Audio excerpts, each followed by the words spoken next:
Hello and welcome to Zerowood. उम्मीद करता हूँ कि आप सभी बढ़िया होंगे।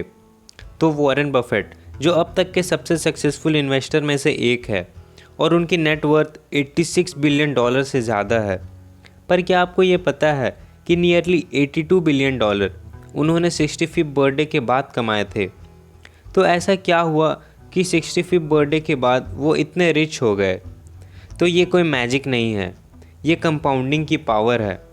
तो आज हम इन्हीं मनी के साइकोलॉजी के बारे में जानेंगे जो मॉर्गन हॉसल के थ्रू बताया गया है। तो सबसे पहले समझते हैं कंपाउंडिंग।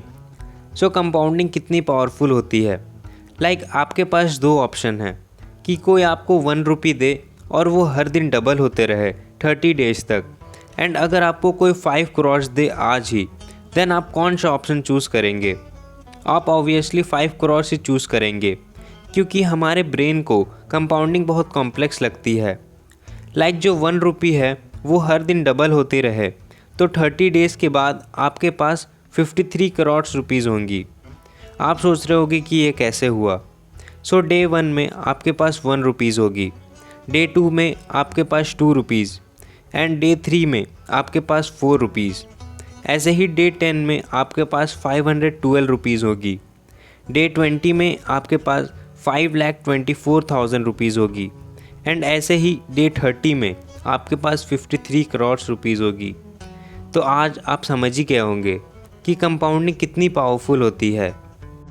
नेक्स्ट है लक एंड रिस्क। अमेरिका में बहुत सारे लोअर मिडिल क्लास पीपल हैं जो हर साल $400 यानी कि अराउंड 30,000 रुपीज़ लॉटरी टिकट्स में वेस्ट करते हैं एंड सोचते हैं रिच बनने का, और ऐसे उनके पास कोई भी सेविंग्स नहीं बची होती। पर आप बोलोगे कि वो इन्वेस्टिंग क्यों नहीं करते? पर उनके हिसाब से रिच बनना मतलब लकी होना होता है और वो लोग लॉटरी टिकट्स में ही पूरा डिपेंडेंट होते हैं। फिर आता है being rich versus being wealthy. अगर आप रिच हो देन आपकी करंट इनकम ज़्यादा है, पर अगर आप वेल्दी हो देन आपके पास फ्लेक्सिबिलिटी है अपने टाइम की एंड फ्रीडम की। तो इसे एक एग्जाम्पल से समझते हैं। डेविड नाम के एक आदमी थे जिनकी कंपनी में एक एम्प्लॉय काम करते थे और वो एम्प्लॉय रिच होने का नाटक करते थे। फिर एक दिन कंपनी में एक बिलियनेयर आए जो नॉर्मली ड्रेस्ड थे और उसी समय वो एम्प्लॉय भी आए और वो भी अपने पॉर्श कार में। तो डेविड ने दोनों को ऑफिस में बुलाया। फिर डेविड ने अपने एम्प्लॉय से कहा कि ये एक बिलियनेयर है और ये कितने नॉर्मली ड्रेस्ड है और तुम इतने डिज़ाइनर एंड कॉस्टली ड्रेस पहनते हो। और उस एम्प्लॉय से बातें करने के बाद ये पता चला कि उसका घर भी लोन पर है और उसकी कार्स भी लोन पर है। उसके पास फ्रीडम नहीं है अपने जॉब को छोड़कर कुछ भी करने की। तो ये डिफरेंस है एक रिच पर्सन में एंड एक वेल्दी पर्सन में। नेक्स्ट है price of investing. Bill Gates को तो सभी लोग जानते हैं माइक्रोसॉफ्ट के लिए। तो बिल गेट्स जब 13 साल के थे तो वो लेक साइड स्कूल में पढ़ते थे और उस टाइम पर कंप्यूटर्स नए नए आए थे और अमेरिका में लेक साइड स्कूल ही एक ऐसा स्कूल था जो कंप्यूटर्स पर इन्वेस्ट कर रहा था। बिल गेट्स के साथ केंट नाम का भी एक बच्चा था जो कंप्यूटर्स के फ्यूचर को लेकर ऑब्सेस्ड था और दोनों बहुत अच्छे फ्रेंड्स थे। पर केंट का नाम तो कोई नहीं जानता। तो ये इसीलिए हुआ क्योंकि केंट एक बार माउंटेन क्लाइंबिंग में मारे गए थे, इसीलिए केंट को कोई नहीं जानता।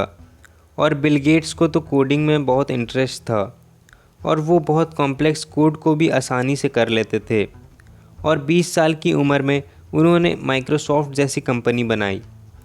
बिल गेट्स बोलते हैं कि अगर वो लेक साइड स्कूल में नहीं पढ़ रहे होते तो आज शायद माइक्रोसॉफ्ट भी नहीं होता। नेक्स्ट है danger of not having enough money.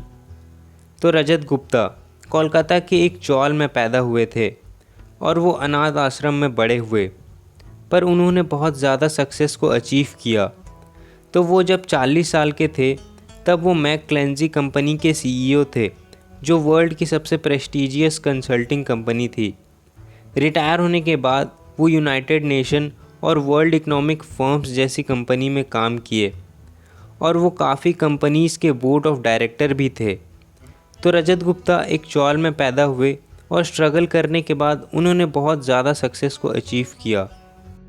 2008 में उनके नेटवर्थ $100 मिलियन थी। और इतने सक्सेसफुल होने के बाद भी उन्होंने कुछ ऐसा किया जो उन्हें जेल जाना पड़ा। वो गोल्डमैन सैक कंपनी के बोर्ड ऑफ डायरेक्टर थे और 2008 के क्राइसिस के बाद गोल्डमैन कंपनी को काफ़ी लॉस हुआ। तो वॉरेन बफेट ने गोल्डमैन कंपनी में $5 मिलियन इन्वेस्ट करने का डिसाइड किया और ये बात रजत गुप्ता को पहले पता चल गई। तो रजत गुप्ता ने अपने फ्रेंड से नियरली 1,70,000 शेयर्स खरीदवा लिए और ऐसे गोल्डमैन सैक कंपनी के शेयर्स के प्राइसेस बहुत हाई हो गए और इससे उन्हें $17 मिलियन का फ़ायदा भी हुआ। पर इस इनसाइडर ट्रेडिंग के चलते उन्हें जेल जाना पड़ा।